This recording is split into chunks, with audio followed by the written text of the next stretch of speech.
Only let your manner of life be worthy of the gospel of Christ. Okay? So that whether I come and see you or am absent, I may hear of you that you are standing firm in one spirit, with one mind, striving side by side for the faith of the gospel, and not frightened in anything by your opponents.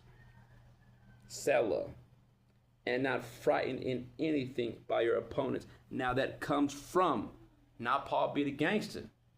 That comes from Paul knowing his identity is in the Lord. The same God that knocked me off my horse with immeasurable grace and put scales over my eyes and then took them off 3 days later and then changed my name, like all that stuff. Like, yeah, him, okay? Says he has your back.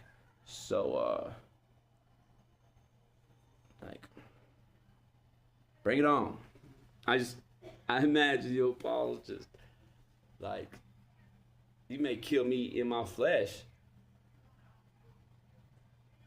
Do you know who I work for?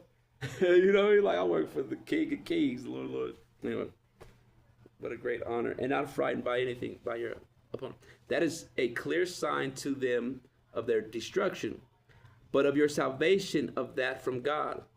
For it has been granted to you that for the sake of Christ you should not only believe in him. Okay, check it out, okay? People want to talk about entitlement, you know what I mean? Here's favor. Here's love. Here's long suffering. Here's just every fruit that God could bear. For it has been granted to you, whosoever believe on the name of Christ, that for the sake of Christ you should not only believe in him, but also suffer for his sake, because he did just that.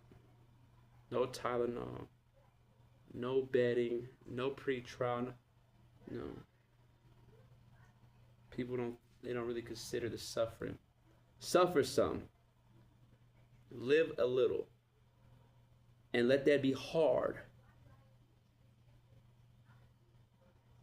And maybe you can, humble yourself enough to consider the suffering of Christ, right? Just, now, I'm not saying I don't, it doesn't go through one ear and out the other at times. We're human, our minds, but no, he is holy, holy, holy. But engage in the same conflict that you saw